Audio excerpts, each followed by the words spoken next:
Hello students, welcome to మన channel easy Hindi grammar. ఈరోజు మనం చదువుకునే లెసన్ ఏంటంటే నైన్త్ లెసన్ నేమ్ వచ్చేసి దక్షిణీ గంగా గోదావరి. దక్షిణీ గంగా గోదావరి దీన్ని రాసినటువంటి రైటర్ ఎవరంటే కాకా కాలేల్కర్. కాకా కాలేల్కర్. ఒకసారి ఈ లెసన్కి సంబంధించి మనం ఒక ఉన్ముఖీకరణ ఉంది, ఆ ఉన్ముఖీకరణ చూద్దాం. ఉన్ముఖీకరణ అంటే లెసన్ వైపుకి నడిపించడం అన్నమాట. कल कल करती नदियाँ सारी, चम चम करती बूंदे प्यारी, सर सर करती हवाएं न्यारी, జన్ జన్ హోవే యూं బలిహారి. అంటే ఈ పోయంలో ఏం చెప్తున్నాడంటే మనకి నదులు ప్రవహించేటప్పుడు శబ్దం ఎట్లా వస్తుంది, వర్షపు చుక్కలు పడేటప్పుడు శబ్దం ఎట్లా వస్తుంది, గాలి కదిలేటప్పుడు గాలి వీచేటప్పుడు ఎట్లా సౌండ్ వస్తుంది అనేది మనకి చెప్తున్నాం అన్నమాట. చూడండి, Kalkal కర్తీ Nadia sorry.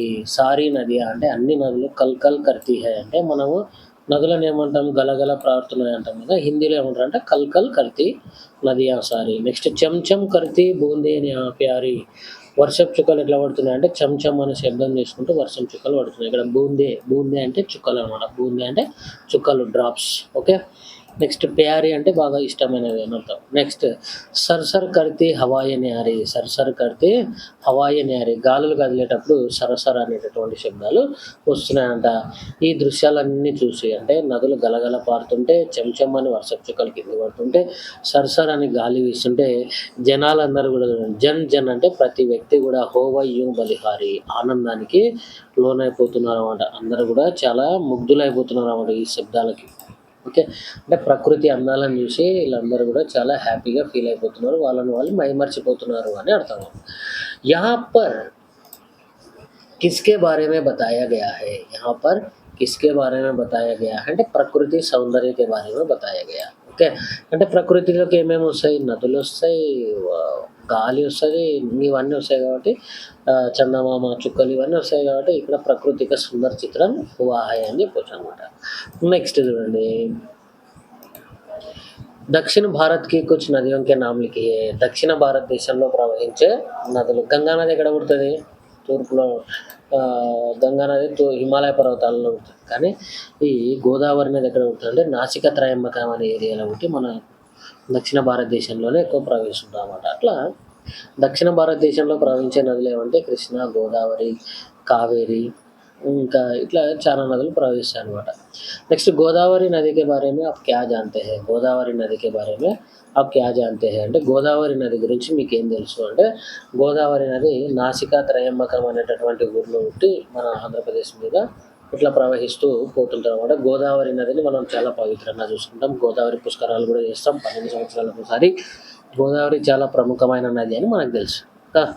Lesson name వచ్చేసి ఏంటంటే దక్షిణీ గంగా గోదావరి. దక్షిణీ గంగా గోదావరి. ఎందుకు దక్షిణీ గంగా గోదావరిని లెసన్ పెట్టడం జరిగిందంటే ఉత్తర భారతదేశంలో గంగా నది ఎంత పవిత్రమైనదో, ఎంత ఫేమస్ అయినదో, దక్షిణ భారతదేశంలో గంగా నదికి ఈక్వల్ అయినటువంటి నది ఏదైనా ఉందంటే అది గోదావరి నది. కాబట్టి దక్షిణీ గంగా, దక్షిణ భారతదేశానికి గంగా నది లాంటిది ఏ నది అంటే గోదావరి నది అని కాకా కాలేల్కర్ గారు వివరించడం జరిగింది. అందుకే లెసన్ నేమ్ ఏం పెట్టినాం అనుకుంటాము మనము, దక్షిణీ గంగా గోదావరి అని పెట్టడం జరిగింది.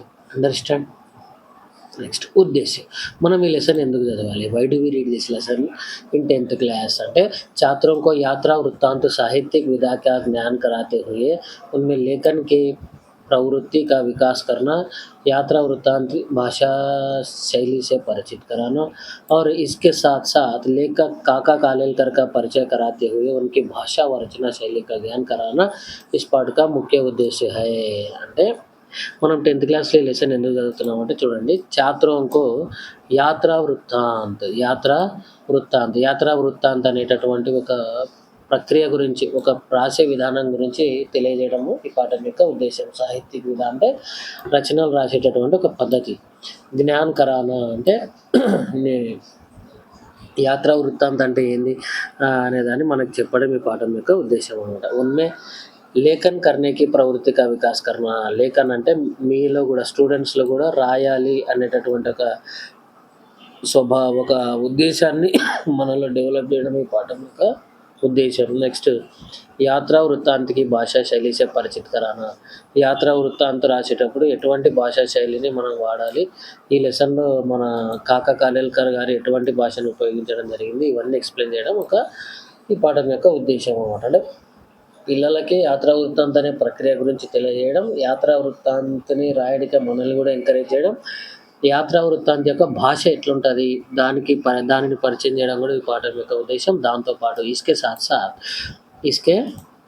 साथ साथ దాంతో పాటు లేఖక్ కాకా కాలేల్కర్ కా పరిచయ కరానా, కాకా కాలేల్కర్ గురించి మనకు తెలియజేయడము, మరియు ఉనికి భాష వ రచన శైలి కా జ్ఞాన్ కరానా, ఆయన యొక్క భాష ఆయన రచనలు ఏ విధంగా రాస్తాడనే దాన్ని కూడా తెలియజేయడం ఈ పాఠం యొక్క ముఖ్యమైన ఉద్దేశం అన్నమాట. అయితే దక్షిణ గంగా గోదావరి అనే పాఠం యొక్క ఉద్దేశం ఇదే అన్నమాట.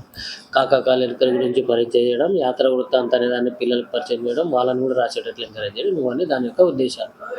నెక్స్ట్ విధా విశేష్. ఈ పాఠం ఎటువంటి పాఠం అనే దాని గురించి ఇక్కడ మాట్లాడతాం చూడండి. యాత్రా వృత్తాంత గద్యకి एक प्रमुख विधा है.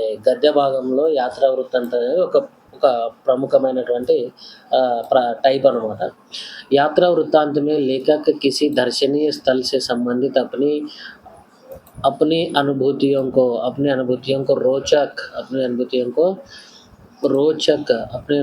रोचक और ज्ञानवर्धक ढंग से प्रस्तुत करता है. ఈ లైన్ బాగా అర్థం చేసుకోండి. యాత్రా వృత్తాంతం అంటే ఏంది, రైటర్ ఎందుకు రాస్తాడు అనేది చూడండి. యాత్రా వృత్తాంతం అనే దాంట్లో లేఖక్ అంటే ఎవరైతే యాత్రా వృత్తాంతం రాస్తున్నారో ఆయన కిసి దర్శనీయ స్థల్ సే సంబంధిత్ అంటే ఆయన చూసిన ఏదైనా ఒక ప్రదేశం గురించి, మనం కూడా చూడదగినటువంటి ఏదైనా ఒక స్థలం గురించి అప్ని యాత్రకి అనుభూతియోं का ఆయన చేసినటువంటి ఏదైనా ఒక యాత్ర గురించి, ఆయన చేసినటువంటి ఏదైనా ఒక యాత్రకి సంబంధించి అనుభూతియోं को అంటే ఆయనకు కలిగినటువంటి అనుభూతులను మనకి చెప్పడం, అనుభవాలను మనకి చెప్పడం. రోచక్ అంటే ఇంట్రెస్టింగ్గా చెప్పడం, అంటే చాలా ఆకర్షణీయంగా చెప్పడం. और జ్ఞానవర్ధక్ ढंग అంటే మనలో నాలెడ్జ్ పెంచే విధంగా. అంటే ఇప్పుడు గోదావరి నది మనం చూడాలనుకోండి, గోదావరి నది చూడాలంటే మనం ఎట్లా, ఏ ట్రైన్ ఎక్కాలి, ఎట్లా ఏ ఏరియాలో ఉంది, మ్యాప్ ఏంది, రూట్ మ్యాప్ ఏంది, ఇవన్నీ మనకి ఈ యాత్రా వృత్తాంతంలో తెలుస్తాయి అన్నమాట. అంటే ఆయన చేసినటువంటి యాత్రలో ఆయన కలిగినటువంటి అనుభూతులు మరియు ఆయన ఇచ్చే నాలెడ్జ్ ఎట్లుంటుందంటే మనకు కూడా రేపు పొద్దున ఎప్పుడైనా మనం ఆ గోదావరి నదిని అదే ఆయన చేసిన పనిని మనం కూడా చేయాలంటే మనకి హెల్ప్ఫుల్ అవుతుంది అన్నమాట. అంటే అదొక నాలెడ్జ్ని ఇస్తుంది అనమాట మనకి. ఓకే, ఈ విధంగా ఎక్స్ప్లెయిన్ చేసేదాన్ని ఏమంటారంటే యాత్రా వృత్తాంతం అంటారు అనమాట. అంటే ఎవరైనా ఒక లేఖక్, ఒక రైటర్ తను చూసిన ప్రదేశం గురించి మనకి ఎక్స్ప్లెయిన్ చేస్తే, అంటే చాలా ఆకర్షణీయంగా, అందంగా ఎక్స్ప్లెయిన్ చేస్తూ నాలెడ్జ్ని పెంచే విధంగా చెప్తే దాన్ని ఏమంటారంటే యాత్రా వృత్తాంతం అంటారన్నమాట. ప్రస్తుత అంటే ప్రస్తుతం మనం చదువుతున్నటువంటి పాఠము. ప్రస్తుత పాఠ దక్షిణీ గంగా గోదావరి भी శ్రీ కాకా కాలేల్కర్ ద్వారా రచిత యాత్రా వృత్తాంత హై. ఇది కూడా ఆయన రాసినటువంటి రచననే. ఉనికి రచన సప్తసరిత ఆయన రాసిన సప్తసరిత అనేటటువంటి గ్రంథం నుంచి దీన్ని తీసుకోవడం జరిగిందనమాట. ఓకే, ఆయన సప్తసరిత, అంటే 7, సరిత అంటే నదులు అన్నమాట.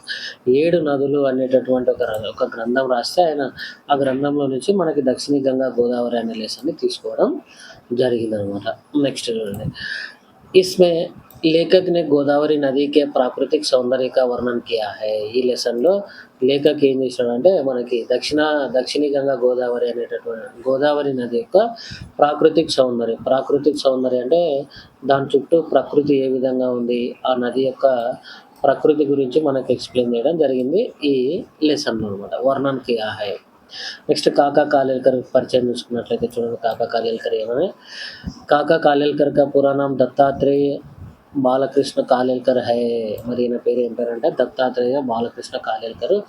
ఉన్కా జన్మ సన్ 1885 में हुआ. ఆయన ఎప్పుడు పుట్టినాడంటే 1885లో పుట్టడం జరిగింది. ఆయన ఎప్పుడు చనిపోవడం జరిగిందంటే 1991లో చనిపోయినాడు అనమాట. మృత్యు ఇక్కడ మీరు గమనిస్తే మృత్యు అని చూడండి, ఇక్కడ హుయు అని. ఇక్కడ హుయి ఎందుకు వచ్చింది అంటే ఇది మృత్యు అనేది స్త్రీలింగం కాబట్టి ఇక్కడ హుయి వచ్చింది అనమాట. ఇన్హోనే ఆజీవన్ గాంధీవాదీ విచారధార కా పాలన కియా. ఇన్హోనే అంటే ఆయన ఎవరు, కాకా కాలేల్కర్. ఆజీవన్ అంటే జీవితం అంతా. ఆజీవన్ అంటే జీవితకాలం మొత్తం ఆయన బ్రతికున్నంత వరకు ఎవరిని ఫాలో చేయడం జరిగింది ఆయన అంటే మహాత్మా గాంధీని ఫాలో చేయడం జరిగింది. గాంధీవాది విచారధార అంటే గాంధీవాది ఆలోచన విధానాన్ని ఆయన పాటించడం జరిగిందనమాట. ఓకే. నెక్స్ట్ इन्होंने हिंदुस्तानी प्रचार सभा वार्धा के माध्यम से हिंदी की खूब सेवा की. ఈయన ఈ హిందుస్థానీ ప్రచార సభ వార్ధా అనేటటువంటి ఆర్గనైజేషన్ నుంచి ద్వారా సహాయంతో, మాధ్యమించి అంటే సహాయంతో, ఆ వార్ధా అనేటటువంటి దాని సహాయంతో మనందరికీ కూడా హిందీ భాషకి సేవ చేయడం జరిగిందనమాట. హిందీ భాషకి హెల్ప్ చేయడం జరిగింది. హిందీ భాష యొక్క డెవలప్మెంట్ కోసం ఆయన కృషి చేయడం జరిగింది. వే రాజ్యసభకి సదస్య బీతే. సదస్య అంటే మెంబర్, సభ్యుడు. ఆయన రాజ్యసభలో సభ్యుడు కూడా ఉన్నారన్నమాట. ఎవరు? కాకా కాలేల్కర్. ఓకే. కాకా కాలేల్కర్ ఎప్పుడు పుట్టడం జరిగింది? 1885లో పుట్టడం జరిగింది. 1991లో చనిపోవడం జరిగింది. ఈయన జీవితాంతం కూడా గాంధీజీ యొక్క విచారధారని పాటించడం జరిగింది. పాలన్ కర్ణ అంటే ఫాలో అవ్వడం అనమాట. దాన్ని అనుసరించడం జరిగింది అనమాట. ఎవరు? కాకా కాలేల్కర్. ఓకే. నెక్స్ట్ विषय प्रवेश చూస్తే చూడండి. గోదావరి నది धीर गंभीर माता और पूर्वजों की अधिष्ठात्री देवी मानी जाती है. గోదావరి నదిని ధీర్ గంభీర్ మాత అంటే ధీర్ అంటే ప్రశాంతంగా ఉన్నటువంటి, గంభీర్ అంటే లోతైనటువంటి, మాత అంటే చూడడానికి మనకి గంభీరంగా కనిపించేటటువంటి గోదావరి మాత పూర్వజంకి అధిష్టాత్రి దేవి హే. పూర్వజంకి అంటే మన పూర్వీకులకి, అధిష్టాత్రి దేవి అంటే ఇంటి దేవత లాంటిది అనమాట. ఓకే. ఇస్కే జల్ మే అమోఘ శక్తి హై. ఈ గోదావరి నది యొక్క నీటిలో అమోఘమైన శక్తి ఉంది. అంటే ఈ నీళ్ళని తాగితే మనకి ఎన్నో రకాలైనటువంటి ఎనర్జీలు వస్తాయని చెప్పి చెప్తున్నమాట. ఇస్కే తట్ పర్ అనేక शूर वीरों, तत्वज्ञानियों, साधु संतों, राजनीतिज्ञों और ईश्वर भक्तों ने जन्म लिया. ఇస్కే తట్ పర్ అంటే ఈ నది యొక్క తీరం మీద. తట్ అంటే తీరం అనమాట. ఈ నది యొక్క తీరం మీద ఎంతోమంది శూరులు, వీరులు, తత్వజ్ఞానులు, తత్వవేత్తలు అంటే ఫిలాసఫర్స్, సాధువులు, రాజనీతిజ్ఞులు అంటే రాజకీయ నాయకులు, ఇట్లా చాలామంది ఈశ్వర్ భక్తునే జన్మలే. ఈశ్వర్ భక్తు అంటే భగవంతుని పూజించే భక్తులు ఎంతోమంది గోదావరి నది యొక్క తీరం వెంబడి పుట్టడం జరిగింది. ఐసీ పావన పవిత్ర గోదావరి నది के प्राकृतिक सौंदर्य का जो वर्णन काका कालेलकर के द्वारा हुआ है, चलिए इसके बारे में पढ़ते हैं. అంటే తన తీరం మీద, గోదావరి నది తీరం మీద ఎంతోమంది గొప్ప వ్యక్తులు పుట్టడం జరిగింది కదా. అటువంటి పవిత్రమైన గోదావరి నది గురించి, పవిత్రమైనటువంటి గోదావరి నది యొక్క ప్రాకృతిక సౌందర్యం అంటే నేచర్ అనమాట. ఆ గోదావరి నది దగ్గర ఉండేటటువంటి ప్రకృతి యొక్క అందాలను గురించి కాకా కాలేల్కర్ ఏదైతే వర్ణించాడో దానిని మనం ఈ లెసన్లో చూస్తాము అని చెప్పి చెప్తున్నారు అన్నమాట విషయ ప్రవేశంలో. అయితే కాకా కాలేల్కర్ తన జర్నీ ఎక్కడి నుంచి స్టార్ట్ చేశారంటే చెన్నై నుంచి స్టార్ట్ చేశారనమాట. చూడండి. చెన్నై సే రాజ్ మహేంద్రి జాతే హుయే బిజవాడే సే ఆగే సూర్యోదయ్ హువా. వాళ్ళు చెన్నై నుంచి రాజమండ్రికి వెళ్తూ ఉంటే బెజవాడ ముందు, ఆగే అంటే ముందు అనమాట, బెజవాడ కంటే కొంచెం ముందు సూర్యోదయం అయింది, మార్నింగ్ అయ్యింది. బర్సాత్కే దిన్ థే. వర్షాకాలం రోజులు. వర్షాకాలం అంటే ఏముంటాయి? వర్షాలు ఉంటాయి. వర్షం వల్ల ఏమవుతుంది? ఇసిలియే పూछना ही क्या, జహా తహా వివిధ ఛటా వాली హరియాలి ఫైల్ గయి హై. ఛటా అంటే రంగులు అనమాట. ఛటా అంటే రంగులు లేదా బ్రైట్నెస్ అనమాట. అంటే రకరకాలైనటువంటి పచ్చదనం అనేది వ్యాపించబడి ఉందన్నమాట. చాలా దట్టమైన పచ్చదనంతో అంతా కూడా ఆవరించబడి ఉంది. ఎందుకు? వర్షాకాలం కాబట్టి. అంటే ఎప్పుడైతే ఆయన చెన్నై నుంచి ట్రైన్లో స్టార్ట్ అయినాడో రాజమండ్రికి వెళ్ళేసరికి సూర్యోదయం అయింది. చుట్టుపక్కల ప్రకృతి అంతా కూడా చాలా పచ్చగా ఉంది. ఎందుకంటే వర్షాకాలం కాబట్టి. నెక్స్ట్ పూర్వ అంటే ఈస్ట్, తూర్పు కనుక. तरफ అంటే సైడ్. ఏక్ నహర్ రైల్ కి పటరీకి కినారే బహ రహీ థీ. అంటే రైలు పట్టాలకి పక్కనే ఒక కాలువ ప్రవహిస్తుందంట. నహర్ అంటే కాలువ. రైల్కి పటరీకే కినారే అంటే పక్కన దానికి ఆనుకొని ఒక కాలువ అనేది ప్రవహిస్తూ ఉండేదంట. పర్ కినారా ఊంచా హోనేకే కారణ్, కానీ రైల్వే ప్లాట్ఫామ్ చాలా హైట్ మీద ఉండడం వల్ల హోనేకే కారణ్ పానీ హమే కభీ హీ దిక్ పడతా, అప్పుడప్పుడు కనిపిస్తున్నాం. రైలు చాలా హైట్ మీద పోతున్నందుకు నీళ్ళు అప్పుడప్పుడు మాత్రమే కనిపిస్తున్నాయంట. కానీ అక్కడ నది ఉంది అనే విషయం వాళ్ళకి ఎట్లా తెలుస్తుందంటే సిర్ఫ్ सिर्फ तितली की तरह अपने अपने पाल कतार में खड़ी हुई नौकाओं पर ही हम हमें నహర్ కా అనుమాన్ కర్నా పడతా థా. కానీ అక్కడక్కడ వాటికి కేటాయించినటువంటి ప్లేస్లలో ఉన్నటువంటి తితిలీల లాగా అంటే బటర్ఫ్లైస్ లాగా కనిపిస్తున్నాయి అనమాట. పడవలంటే తెర చేపలు కడతారు కదా పడవలకి, ఆ తెర చేపలు అవి ఇవి కనిపిస్తుంటే మేము ఏమనుకుంటున్నాం అంటే ఓహో అక్కడ పడవలు ఉన్నాయంటే అక్కడ నది ఉంటుంది అని ఒక అంచనా వేయగలుగుతున్నాం. కానీ నది మాత్రం సరిగా కనిపించడం లేదు అని చెప్పి చెప్తున్నాడు. బీచ్ మే చోటే తాలాబ్ భీ థే. అక్కడక్కడ చిన్న చిన్న చెరువులు అవి కూడా ఉన్నాయి. ఇన్మే రంగ్ బిరంగే బాదలం వాళ్ళ ఆస్మాన్ నహానే కే లియే ఉతర్తా హువా దిఖాయి పడతా. అయితే ఈ చెరువుల దగ్గర ఇక్కడ చూస్తే మనకి ఆకాశం ఆ నీళ్ళలో స్నానం చేయడానికి వచ్చిందేమో అన్నట్లు ఆకాశం యొక్క ప్రతిబింబాలు కనిపిస్తున్నాయి. దిఖాయి పడతా ఔర్ इससे पानी की गहराई और भी अता हो जाती है. ఆకాశం యొక్క దట్టమైన మేఘాలు వాటి యొక్క ప్రతిబింబాలు పడి నీళ్ళు ఇంకా లోతున్నాయేమో అన్నట్లు భ్రమ కలుగుతున్నాం అనమాట. అంటే మేఘాలు ఎట్లున్నాయి, వర్షం వచ్చే ముందు ఎట్లుంటాయి, నల్లగా ఉంటాయి కదా, అట్లా ఆ మేఘాల యొక్క ప్రతిబింబాలు నీళ్ళలో పడడం ద్వారా అవి ఎంత లోతున్నాయో మనకు అసలు తెలియడం లేదు. ఎంతో లోతున్నట్లుగా కనిపిస్తుంది అనమాట. ఆకాశం నదిలో స్నానం చేయడానికి వస్తుందేమో అన్నట్లుగా కనపడుతుందంట వాళ్ళకి. నెక్స్ట్ कहीं कहीं चंचल कमलों के बीच खामोश खड़े हुए बगुलों को देखकर सवेरे की ठंडी ठंडी हवा का अभिनंदन करने के लिए मन मचल पड़ता है. అక్కడక్కడ చెంచల్ కమలంకే బీచ్ మే అంటే కదులుతూ ఉన్నటువంటి ఫ్లవర్స్. చెంచల్ కమలం అంటే గాలికి కదులుతూ ఉంటాయి కదా ఫ్లవర్స్, గాలికి ఊగుతుంటాయి కదా, ఆ ఊగుతున్నటువంటి ఆ ఫ్లవర్స్ మధ్యలో దాచిపెట్టుకున్నటువంటి బగులే అంటే కొంగలు. ఆ కొంగలు చూసి ఆ కొంగలు ఆ గాలికి ఆనందిస్తుంటే ఆ గాలిని టండీ హవాకా అభినందన్ అంటే ఆ గాలిని మెచ్చుకోవాలని నా మనసు చాలా ఆతురత పడుతుంది అని చెప్పి చెప్తున్నాను అన్నమాట. ఇస్ తరహ కవితా ప్రవాహం మే బహకర్ జాతే హుయే కొవ్వూరు స్టేషన్ ఆ గయా. ఇట్లా ప్రకృతి ఎంత బాగుందని కవితలు చెప్పుకుంటా, కొంగలు చూడు ఎంత బాగున్నాయి, ఆ ఫ్లవర్స్ చూడు ఎంత బాగున్నాయని చెప్పుకుంటూ కవితలు చెప్పుకుంటూ ఉంటేనే కొవ్వూరు స్టేషన్ వచ్చేసింది.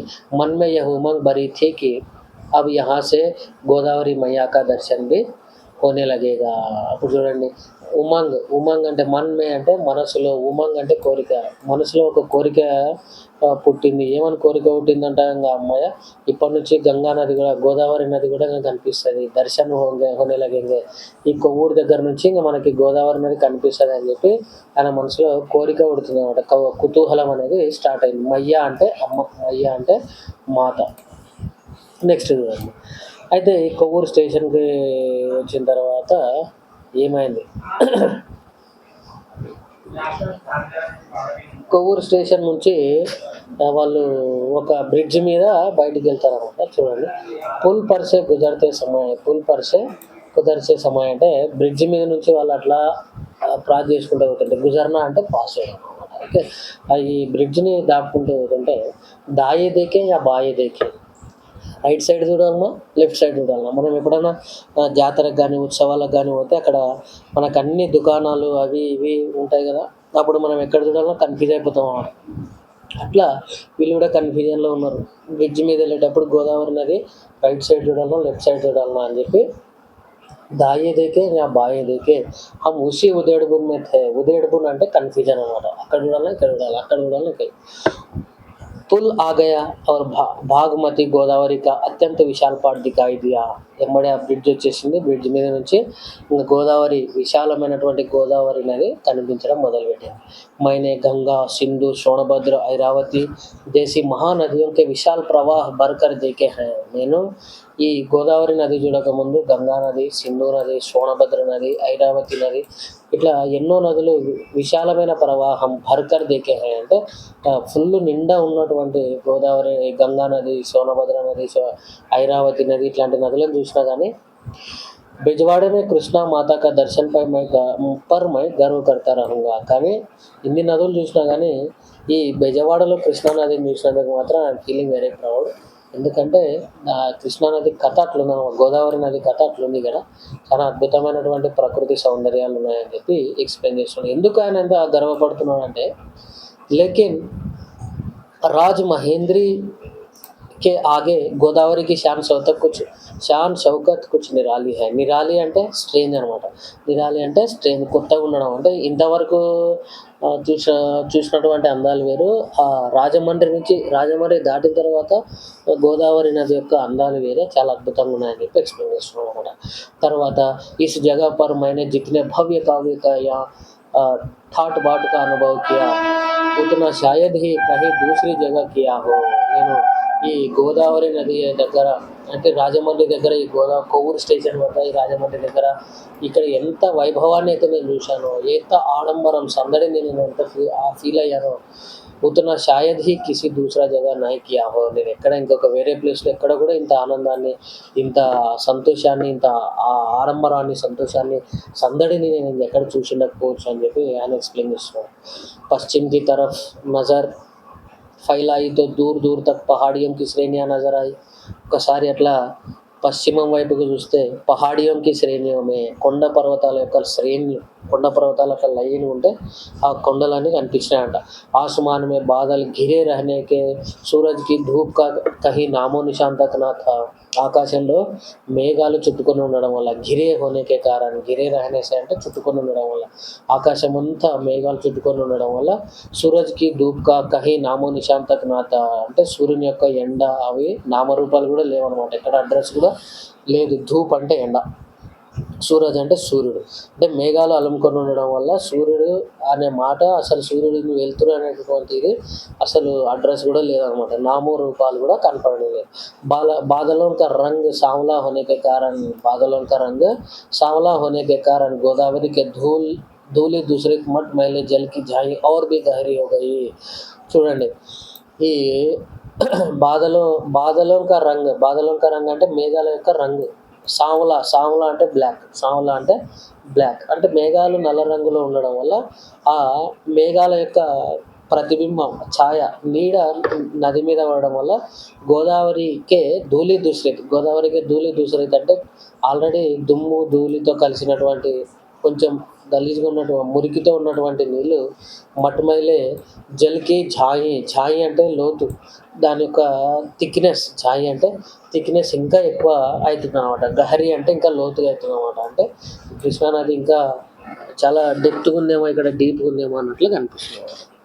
ఎందుకు? మేఘాల వల్ల. మేఘాల యొక్క నీడ పడితే తెల్లగా ఉంటాయి, కానీ నల్లగా ఉన్నాయి కాబట్టి నీళ్ళు కూడా నల్లగా అయిపోతున్నాయన్నమాట ఆ నీడలో. ऊपर की और नीचे की झाई के कारण इस सारे दृश्य पर वैदिक प्रभाव की शीतल और स्निग्ध सुंदरता की छाई हुई. అంటే పైన ప్రశాంతమైన వాతావరణం, పైన ఉన్నటువంటి ఛాయ నలుపు, మళ్ళీ నీళ్ళలో ఉన్నటువంటి నలుపు డార్క్నెస్ వల్ల ఏమైందంటే అక్కడ మొత్తం కూడా వైదిక వాతావరణం ఏర్పడింది. వైదిక వాతావరణం అంటే వేదకాలంలో అంటే ప్రశాంతమైన వాతావరణం ఉండేది కదా అప్పట్లో, అట్లాంటి వాతావరణం ఏర్పడింది. స్నిగ్ధ సుందరత అంటే స్నిగ్ధ అంటే చల్లని వాతావరణం अलमकोने उन्दी छाई हुई है అంటే फैली हुई है. और पहाड़ी पर कुछ उतरे हुए धौले बादल तो बिल्कुल ऋषि मुनियों जैसे लगते थे. और पहाड़ी पर మరియు పర్వతాల మీద దిగినట్లు కనిపిస్తున్నటువంటి, పహాడీ పర్ కుచ్ ఉతరే హుయే ధౌలే బాదల్ అంటే తెల్లని మేఘాలు అనమాట. అంటే పర్వతాల మీద దిగినటువంటి తెల్లని మేఘాలు అయితే మనకి ఎట్లా కనిపిస్తున్నాయి అంటే ఋషులలాగా ఋషులలాగా కనిపిస్తుంటాయి. మనం కూడా ఎప్పుడైనా ఆకాశంలో చూస్తే మేఘాలు ఏనుగు ఆకారంలోనూ, ఆవు ఆకారంలోనూ, గాలిపటం ఆకారంలోనూ ఇట్లా చూస్తాం. ఫేస్‌బుక్‌లో కూడా చూస్తుంటాం కొంతమంది, అక్కడ శివుని ఆకారం వచ్చింది, అక్కడ శిలువ ఆకారం వచ్చింది, ఇట్లా చెప్తుంటారు అన్నమాట. అయితే ఈయనకి ఎట్లా కనిపిస్తున్నాయి మేఘాలు అంటే తపస్సు చేస్తున్నటువంటి, కొండ మీద కూర్చొని తపస్సు చేస్తున్న మునిలాగా, ఋషిలాగా కనిపిస్తున్నాయి అన్నమాట. इस सारे दृश्य का वर्णन कैसे किया जा सकता है? इतना सारा पानी कहाँ से आता होगा? ఈ దృశ్యాన్ని అంతా చూసి ఆయన ఏమంటున్నాడు అంటే దీన్ని ఎట్లా వర్ణించాలి అబ్బా, చాలా అందంగా ఉంది అని చెప్తున్నాడు. కానీ ఇంకా ఆయనకి ఇంకొక డౌట్ వచ్చింది, ఇంత వాటర్ ఎక్కడి నుంచి వస్తుండొచ్చు అని కూడా డౌట్ వచ్చింది అనమాట. विपत्तियों में से विजय सहित पार हुआ राष्ट्र जिस तरह वैभव का नई छटाएं दिखलाता है और चारों तरफ अपनी समृद्धि फैलाता है, उसी तरह गोदावरी का अखंड प्रवाह पहाड़ों से निकलकर अपने गौरव को साथ में लिए आता हुआ दिखाई पड़ता है. అంటే ఇన్ని రోజులు వేరే వాళ్ళ ఆధీనంలో ఉండి ఇన్ని రోజులు వేరే వాళ్ళ ఆధీనంలో ఉంది.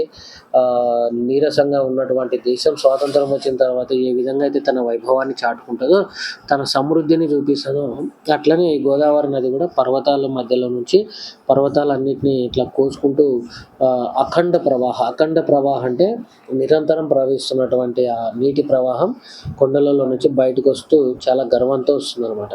చోటే బడే జహాజ్తో నదీకే బచ్చే హై, చోటే బడే జహాజ్తో నదీకే బచ్చే హై. చిన్న చిన్న పడవలు అవి ఉన్నాయి కదా, అవన్నీ నదికి పిల్లల్లాగా భావిస్తున్నాడు అన్నమాట ఆయన. జో